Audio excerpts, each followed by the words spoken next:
So welcome everyone to the GNF on the role of education in support of emerging countries.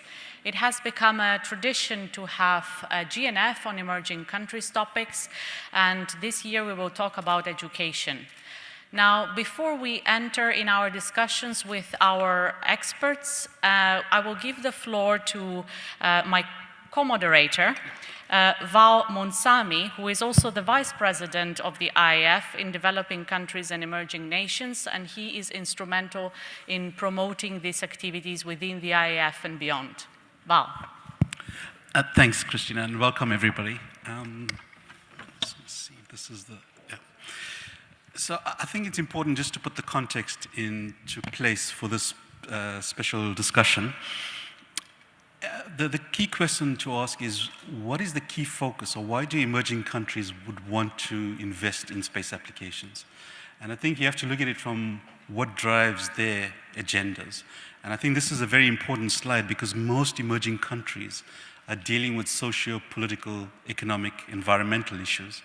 And so this set of 17 goals essentially touches on the livelihoods of emerging nations. So it's the people, the prosperity, and the planet. So what does it take to effectively implement the Sustainable Development Goals? And I think it will be important to draw on experiences of the Millennium Development Goals. And there's two aspects to the MDGs that's important for the SDGs. The first is the rate of progress is dependent on the context where the countries are actually at. And the second is how they actually make the progress itself. So in terms of making progress, there's a number of elements you need to put into place if you want to achieve results. Okay, you have to have the mission and the values, know what you do. You have to have the skills. You have to have the incentives, the resources, and an action plan. And all of that collectively comes together to give you the results you want. If you have the mission and the values missing, you have confusion. If you don't have the skills, you create anxiety. If you don't have the incentives, there's resistance because you have competing agendas. And if you lack of resources, then you have frustration because people can't do much without the resources. And then if you have no action plan, you have what is called the treadmill effect. You're essentially running on the spot without making any progress. So it's very important, even on the skills aspect, I think it's a bit cross-cutting because the ability to define your mission and values depends on the skills that you have. The ability to use your resources and make decisions around your resources is also an aspect of skills.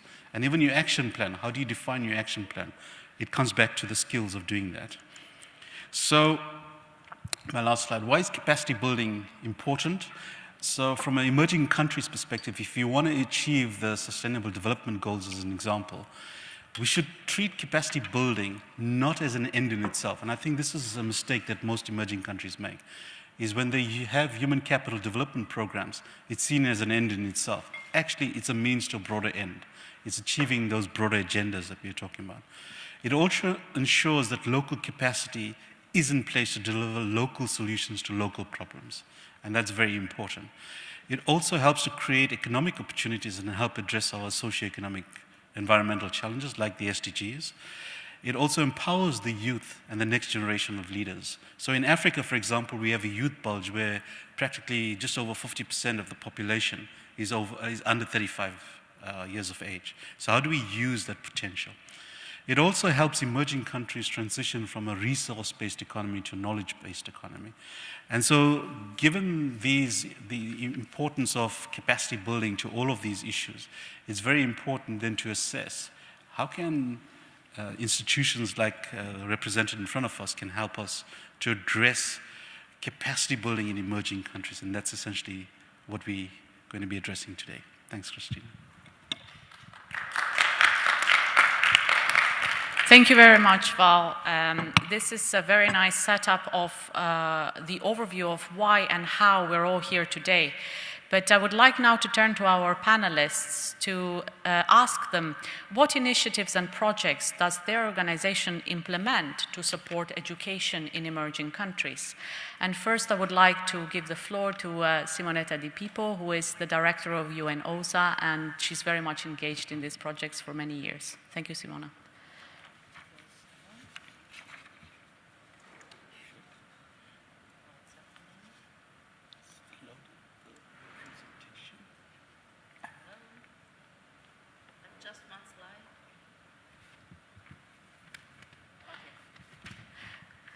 So here we are. Good evening, everyone. First of all, I would like to thank Christina and Kayuva for having organized this GNF. We do believe at the Office for Outer Space Affairs that the topic, the role of education in support of emerging countries is really an important topic, and so we really welcome this opportunity. Education is at the very basis of the society and is a fundamental right constituting a part of the Universal Declaration of Human Rights of the United Nations. As was mentioned by Val already, is also a key element for our success to achieve the SDGs, in particular SDG number 4, which is quality education, but not only. And in a way, we could say that quality education is both a goal in itself and also a means for addressing all the other SDGs, because without quality education, you cannot really address the other SDGs. And so education also constitutes an integral part of sustainable development in general, but it's also a key enabler for it. And so that's the reason why we believe that this is an essential element that we have to address on a global level to develop competencies in the world and empower everyone to take part in our mission to achieve the 17 Sustainable Development Goals. So we really put a lot of attention and efforts in boosting education opportunities around the world and for sure focusing on STEM fields in developing countries. Now, in this slide, I summarized a few of our main activities. You see the map of the world where you see the 6 regional centers affiliated to the United Nations, which are at the core of our network for capacity building. I mentioned already this morning in another event that in the few decades the Office for Outer Space Affairs has been working in capacity building. We have been let's say, sponsored and trained more than 400 people and, 24,000 people, and we had more than 400 events in terms of capacity building workshops and training courses. But at the same time, in preparation for Unispace Plus 50, we also understood that there was the time and the right moment to change the strategy. So we are working on a new strategy for the capacity building in the 21st century. So yes, fellowship, so yes, workshops and training courses, good education curricula, but we have also to focus more on how we can map the SDGs with the projects. And so that's the reason why, for example, just an example, we created this new project, which was not existing 1.5 years ago, which is the Space for Women project, which is focusing not only on SDG number 4, which is quality education, but also SDG number 5, which is empowerment of women. So I close here just to say that there is an overarching strategy in what we are doing, and we are also trying to be more in line with the new technologies and the needs of the 21st century. Thank you very much, Simona. I would like now to pass the floor to Kayuva Shrogo, who is the IASL president, but he's also the Chief Strategy Officer of the European Space Agency and responsible for education activities of ESA. Kayuva. Yeah, thank you very much, Christina. I don't have a presentation, but I will let a few photos run in the background on what is happening in the ESA education program. The education program in ESA is rather broad. There are a lot of activities, but I would focus on just 2 in order to present you a kind of best practices or best experiences. The first is in the field of primary and secondary education, and the second one is in tertiary education and turns already into capacity building. The first one in primary and secondary education is that we set out in our member states ESEROs. These are European Space Education Resource Offices. And these offices have 2 tasks. On the one hand, teachers training, and on the other hand, preparing material for classes. I think this is a method and an approach which has been so far extremely successful because it educates the educators and it provides material which is necessary, tailor-made for the schools in our member states. This is a model which can be emulated also. It is a model where you then can focus and where you then can also distribute. And the results are very good. We train a lot of teachers, which then are the multipliers for hundreds and hundreds of students in the member states. The second point I want to make is that we have had a very good experience with competitions. Competitions in various forms and fields of tertiary education. We do provide, for example, our research facilities for spinning experiments, flying experiments. Here you see a human centrifuge. We provide opportunities to fly on sounding rockets, microgravity experiments, up to the opportunity and possibility to let small satellites, CubeSats, fly as part of doctoral thesis experiments.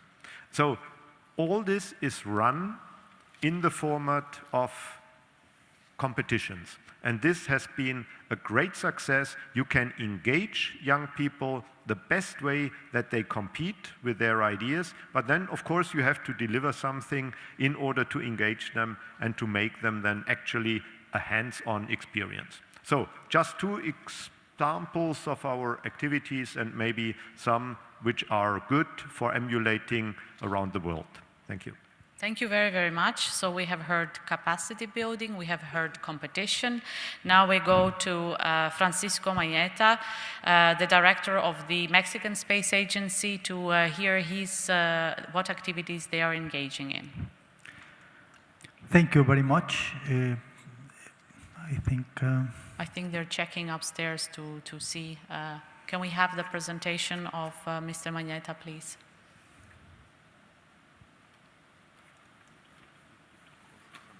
Okay, it should be there. Thank you very much. Thank you, the organizers.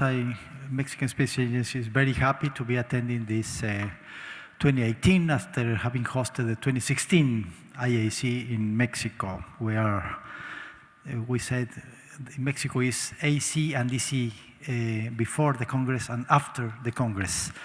The Mexican Space Agency,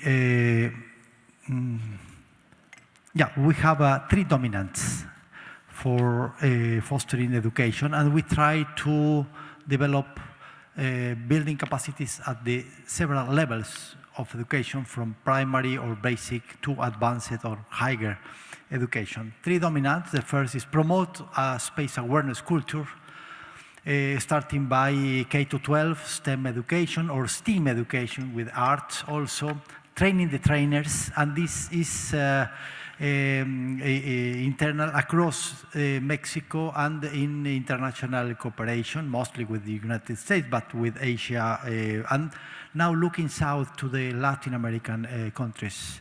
Science and Technology Science Club with the students, network with the school, with some competences also, teachers meeting to exchange ideas and materials, and the World Space Week that will start the day after tomorrow. Last year we had 150,000 participants all across Mexico with really exciting activities, robotics, art, wild rockets, CANSATs, astronomy, spacesuits, etc. The second dominant is raise the bar, develop capacities. This is mostly towards higher education levels.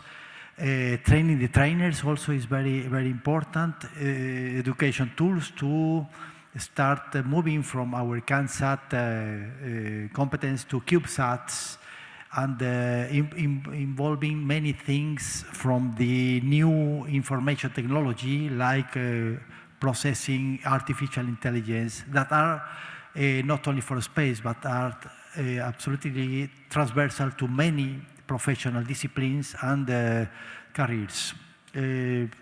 Low-cost solid processing with already obtained images as public domain and the images obtained via our very interesting cooperation with the developed countries and developing countries also. And of course, building partnerships and collaboration.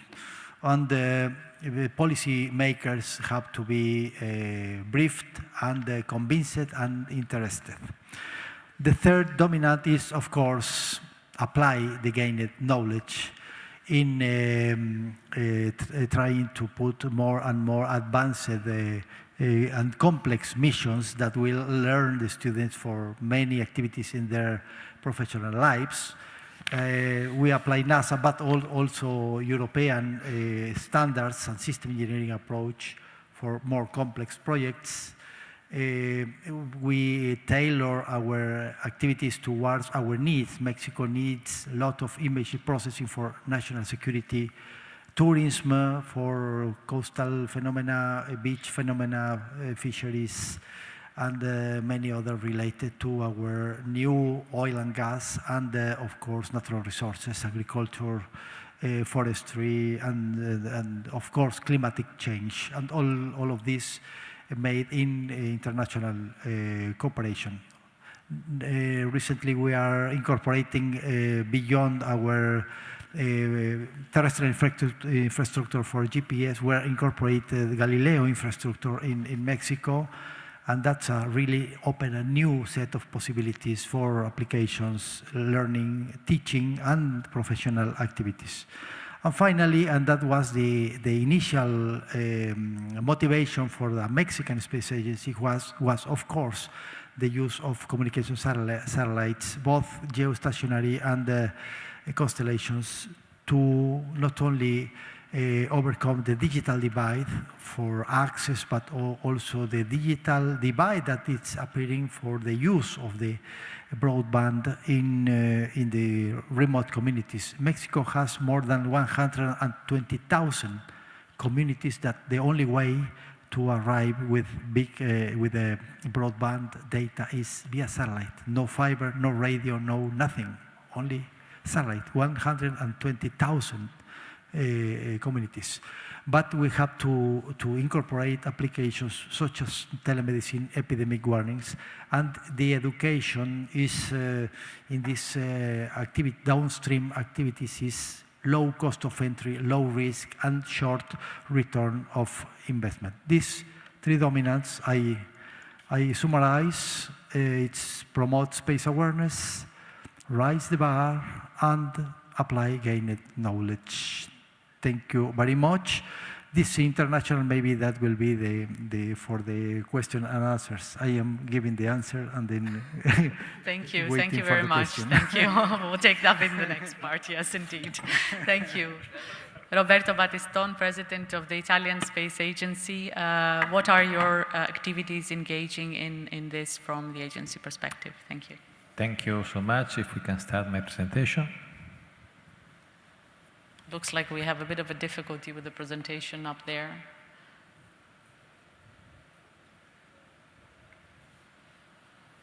All right. So I'm very glad to be here today to mention and to tell you about the IAC initiative and project in support of education in emerging countries, because this is a real topic where we are investing a lot of effort in the last few years. Next one, please. You're able with a clicker yes, you're to... right. I can do it myself. Some of you, I think several of you will participate to the first forum which has been organized in Kenya about exactly the issue of emerging countries and high-level education. This happened in Kenya earlier this year. The reason why we have a presence in Africa, where 50 years ago we started making space activities and cooperating with the local authorities. And today the areas of cooperation for the Broglio Space Center in Malindi extend from education and training, access to Earth observation, scientific data analysis, establishment of a regional Earth observation center, telemedicine, development of the Kenya Space Agency. And in this context, we are supporting joint international postgraduate courses in space mission design and management, which is jointly performed at Space University in Rome and Nairobi University. As a consequence of this ongoing effort, Kenya launched earlier this year the first Kenya University satellite, one KUNS. This project was run by the University of Nairobi in collaboration with Sapienza in ASI, and this satellite was selected by JAXA and UNOOSA within the Kibo Cube program, and in May 2018 was deployed in orbit from the Japanese Kibo model on the ISS. So this was really an international effort of different entities which made it possible for Kenya to launch the first satellite in space. I mentioned that early this year, the second International Space Forum about high-level education on emerging countries was taking place in Kenya, Nairobi. We saw 29 African country participation and 13 international organizations and space agencies. And we added the so-called Nairobi page, a statement which was agreed by the participating members, which was added to the Trento page, which was the starting location for this fora about a year ago, more than a year ago. And the next one is foreseen, as I will mention in a moment, in Buenos Aires very soon in November. So coming back to this second ISF, the mission was to discuss the preparation of African student and trainee to become Africa's space leader and foster regional and international cooperation. This was open to all African countries, open to collaboration with international partners, and to set up this course by the end of this year, 2018, maybe beginning of 2019. The location for this course will be the Broglio Space Center in Malindi, BSC, Kenya. Another region, another country which is very important for those kind of collaboration and discussion, it is Argentina.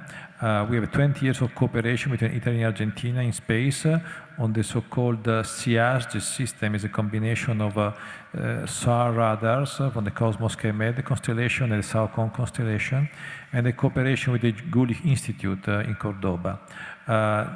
This background of standing cooperation between us and Argentina, which is also adding to the effort of collaboration we do with Mexico, where we have a number of joint space pilot projects on Earth observation radar technologies and also training activities, brought us to organize the third International Space Forum at ministerial level for emerging countries, in particular the Latin American chapter, which will take place 1st of November 2018 in Buenos Aires, Argentina. And the title of that will be Space Science and Academia for Better Solutions on Latin American Challenges, writing the Latin American chapter of this series of events. This is basically the conclusion of my talk. You can see there is a red wire which is bringing us from existing collaboration effort which is lasting several years or decades in these particular cases, where we are now building a new dimension. It is the dimension of international cooperation in this field of higher level education. So this is a way for Italian Space Agency to address several of the topics of the UNOSA Unispace plus 50 goals. Thank you so much. Thank you very much, Roberto. It's great to already see that space agencies are working together in the area of education, also with Kenya, and in particular your collaboration with JAXA. And with that, I would like to pass the floor to Seishido Kibe from JAXA to tell us what your activities are. Thank you. Okay. My material, please.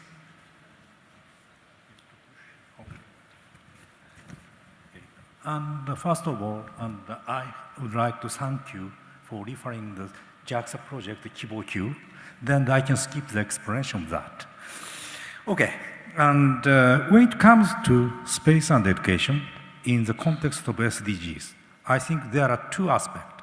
Okay, next slide. Oh, okay. I have to do myself on the green one. Okay.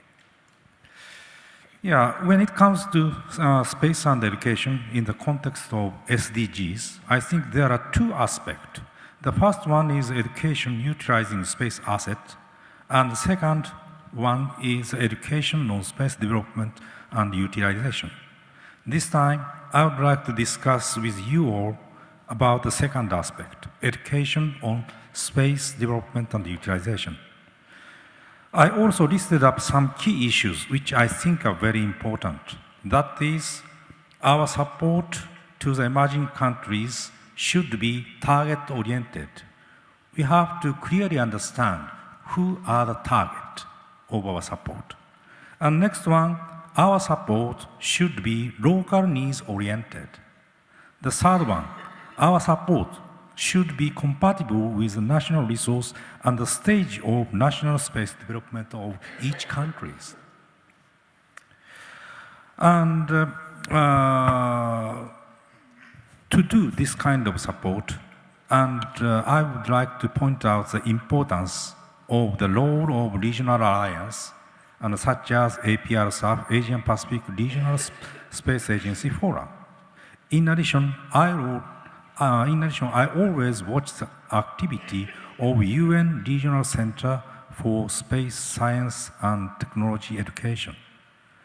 Through the discussion today, I will show you some initiative by JAXA under the framework of APRSAF, which covers 4 issues in red in this list: target-oriented and the local needs-oriented, compatibility, and the role of regional alliance.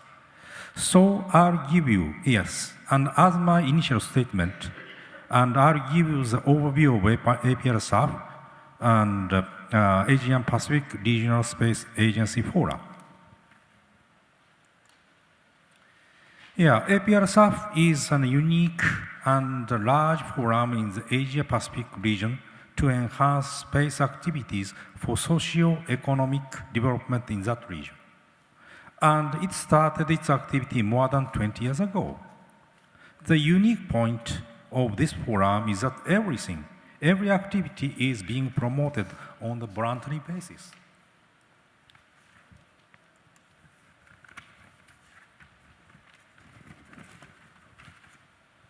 Yeah, this shows you the basic structure of the APRSAF. It has 4 working groups: Space Application Working Group and the Space Technology Working Group, Space Environment Utilization Working Group, Space Education Working Group.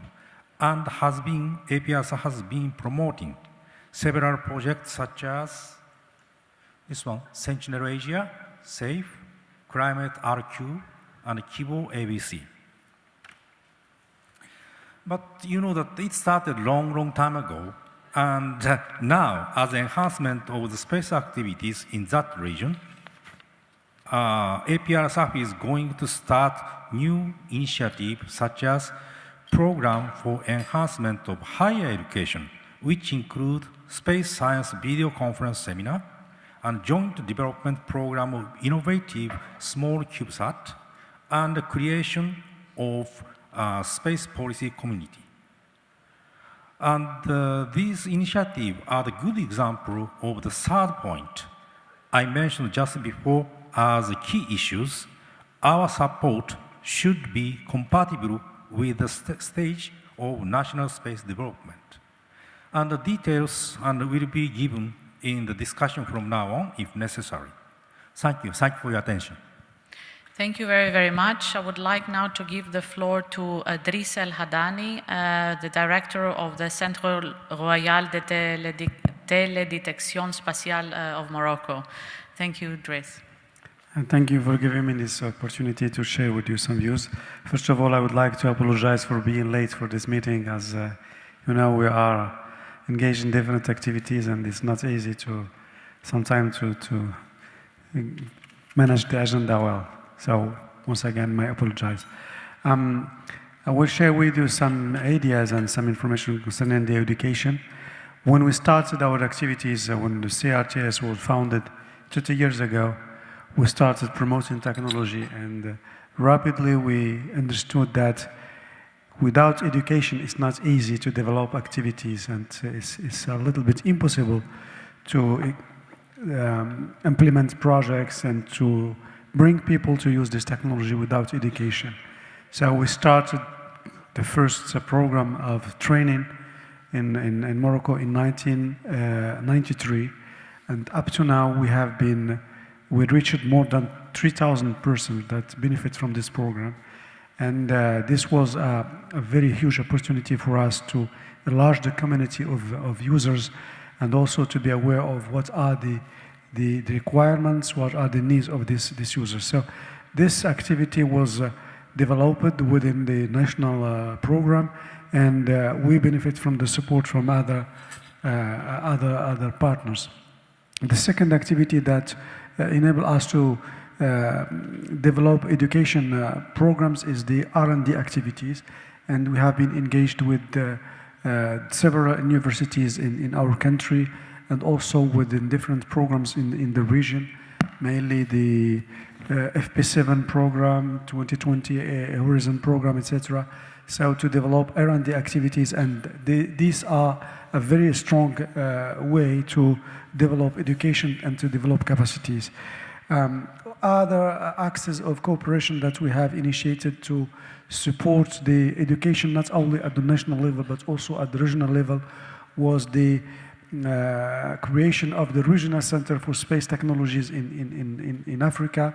And the first one was established in Rabat, dedicated to French-speaking countries.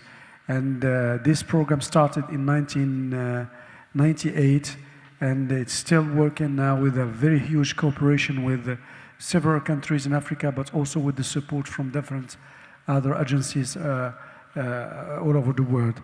This program also was supported by the COSPAR in something we have started, this capacity building program, and we have developed many other activities for this. One other aspect that is important in developing space activities through education is workshops for legal aspects of space law. And we initiated one of the first workshops in the region on how these countries could develop their capacities in space with regard to the legal aspects. And we organized more than 5 workshops in the region, and we introduced in the curricula of the regional centers the aspects concerning the space law activities. This is a very, very rapid overview and on some activities that we have been conducting to develop education and to initiate different kind of users, different kind of actors on space. And I would be very happy to answer any questions later in the discussion. Thank you. Thank you very much. And now I would like to turn to Jörg Fürstenbüchel, who has a long experience, and you have your advisor to the Bavarian Ministry. You've heard the space agencies. What would be your words to that? And please, we are actually running a little bit out of time for part 1, so please. Okay, thank you.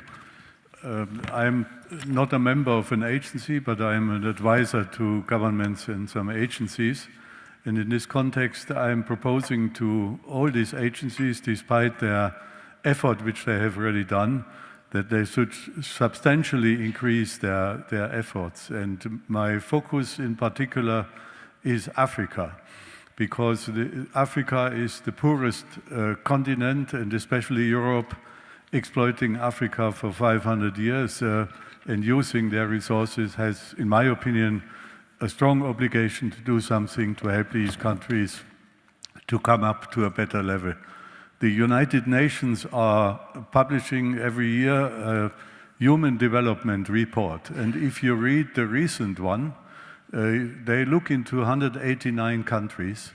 And you see that 20 of these 189 countries, the last 20 ones, are all African countries, and they are the poorest countries of the world.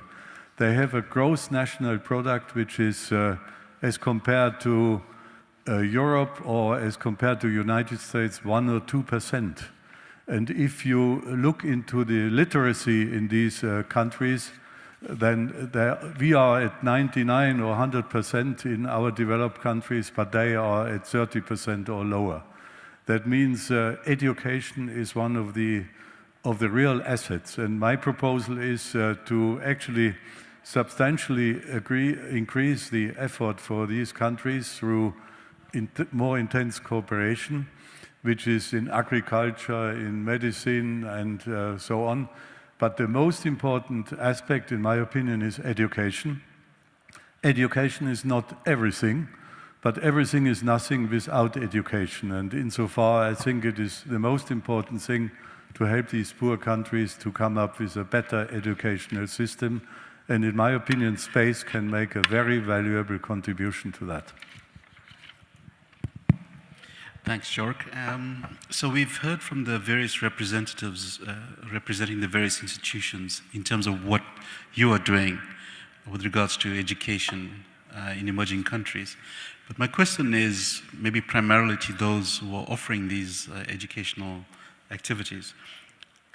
You're doing it in your sort of independent right. So if I'm an emerging country, I get something from ISA, ASI, and let's say JAXA. And I'm faced with 3 different options. But what can the space agencies do collectively that then engages the emerging countries? So maybe Kauve and then Roberto and Shishiro. Yeah, thank you very much for the question, Val. Let me refer to the workshop which has been organized by Roberto in Kenya, which was also a fantastic, I would call it, incubator for such ideas. I was talking with Gabriela Arrigo in the audience. She is now vice president of IAF. When we visited Malindi, she explained to me the activities there, and I had the idea immediately to say, well, we have these ESEROs, the European Space Education Resource Offices I was presenting to you a minute ago. They are located in all our member states. Why shouldn't they provide their experience and their material to various countries, in particular in Africa, countries where they have strong relationship or where they know people, in order to make them benefit from that. Of course, we have to adapt that, we have to reshape that a little bit, but that would be an opportunity to, as you say, work collectively, building on our experience, understanding the needs of the developing countries in that region, of the emerging countries, which are then also different again, and then just provide and share. And we are now in the process of establishing that, and I hope that by next year or so, each of our ESEROs, European Space Resource Offices for Education in our member states, will have a partner country in Africa in order to support that. While I have the floor, I would like to say one word on legal issues, since also announced as president of the International Institute of Space Law, and I take up what Tris just said. Morocco is a magnificent example of also looking at capacity building, not only in the STEM field, which of course is the basis of everything, but not to forget also the field of legal capacity building, regulatory capacity building, and the International Institute of Space Law, with its membership of around 50 countries, has certainly a broad experience and is also very much ready to support any country, not only governments, but also directly universities in capacity building for and in space law. And I should also mention, and there is the last link I would like to draw, competitions.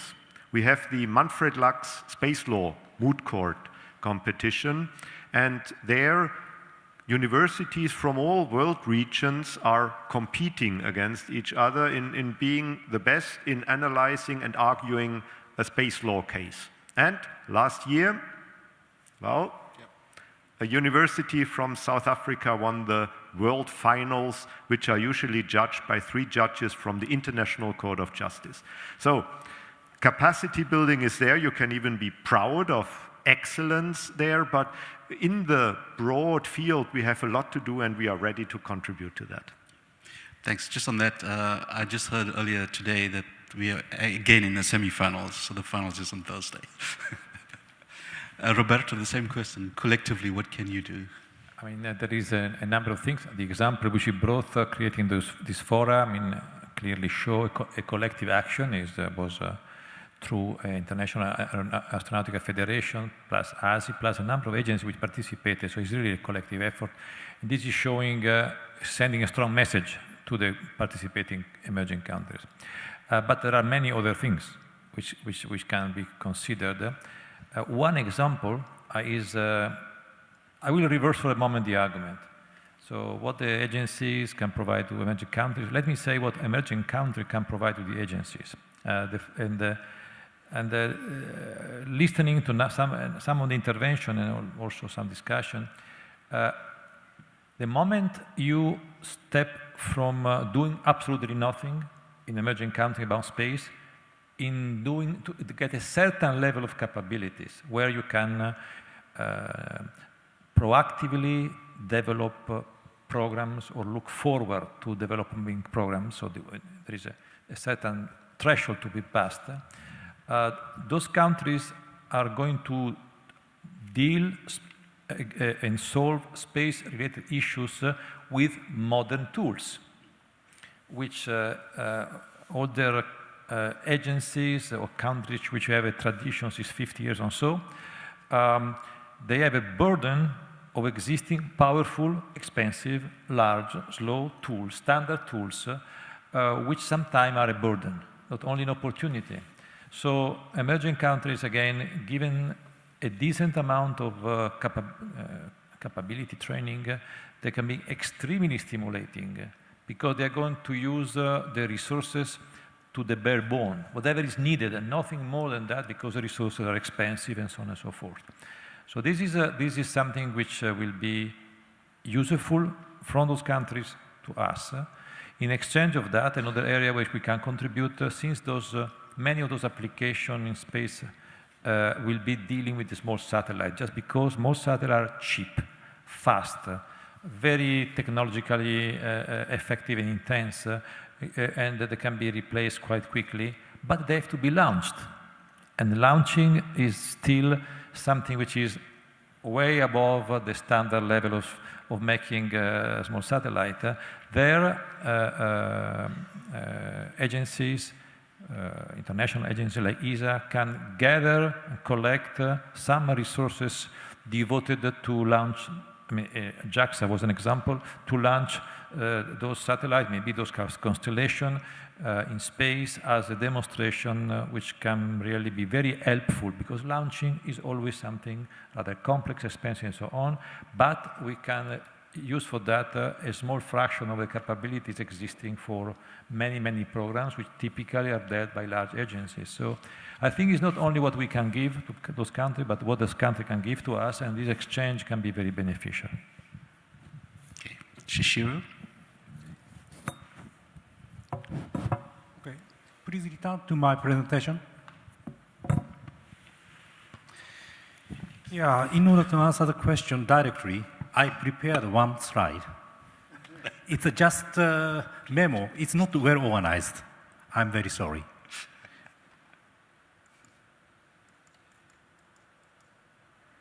Yes. And this is my memo, as I said before. And I think about the possible tools for support. And the first one is remote sensing capacity building, and offering remote sensing data and receiving facility. This is we are now doing, and many space agencies are doing this kind of things. And the second one is related to digital divide. Of course, and you know that mega constellation have a possibility to solve the digital divide all over the world, and it provides us a very nice platform for distance education. And so next is contents, and maybe many space agencies can provide up-to-date stimulating information on the world development activities.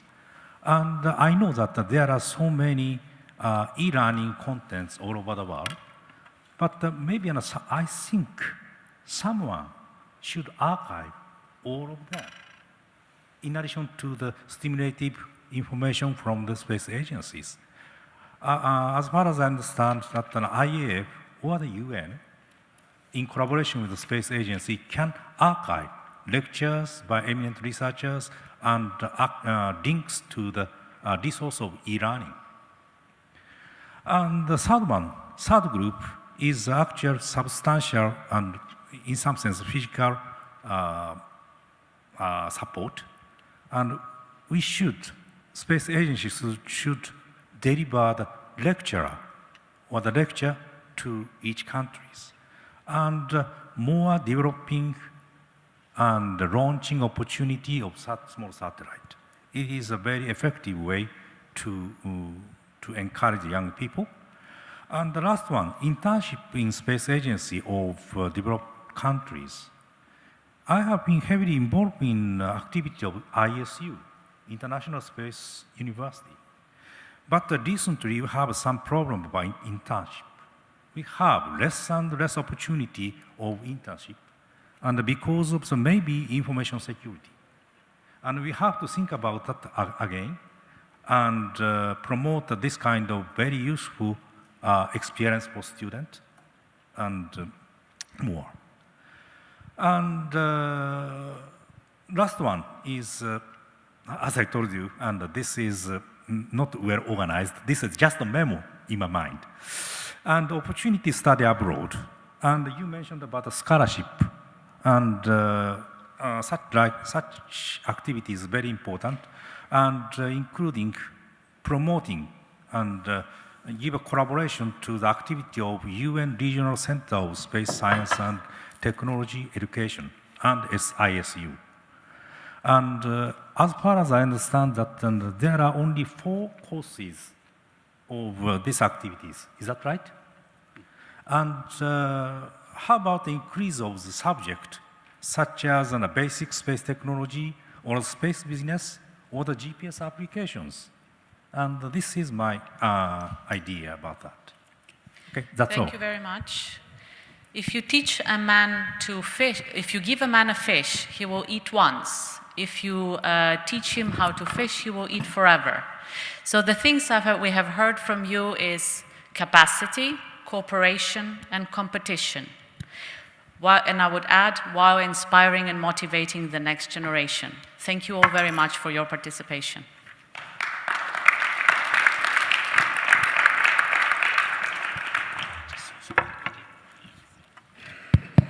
Sorry, just very quickly. I just wanted to announce that next year in April, there's the Global Conference on Space for Emerging Countries, which is hosted by CRTS in Morocco.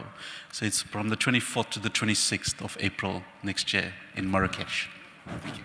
One of the subjects, the important subjects of this conference, the skills development, which is related to education, and I think it will be an opportunity to share these ideas and to see how we can develop skills in developing countries, in emerging countries, in space activities. Thank you. Yeah, excuse me, I have one more information about this. And you know that tomorrow we will have a special session on new approach to space for better world, space for sustainable development. And we can discuss more comprehensively about the SDGs, and which will start on the 2:45. And the room is just in front of this room, and the folk groups are. Okay? And please join us and discuss. It includes the group discussion. I assure you that you will enjoy that. Please come and discuss with us. I just want to mention something and thank, because sometimes we speak in a very ambitious way, but in this panel we have realities, important programs of cooperation with Japan in basic training the trainers, starting a very important training in the Earth observation, especially radar with Italy, and also with Morocco we have been exchanging on climatic change effects. And this morning, Mr. Musani kindly accompanied the Latin American group for best practices and experience sharing in two continents, what the African reality and the Latin American reality. There are similar challenges, similar opportunities, but a lot of potentialities with young population emerging and trying not only to follow the path of developed countries, but I would say in Latin America we say we have to tropicalize because tropical countries, all the technology, both Occidental and from Asian countries. Thank you very much. Okay, thank you. So I'd like to take the opportunity to thank each and every one of the speakers and also my co-conspirator, Christina. Thank you.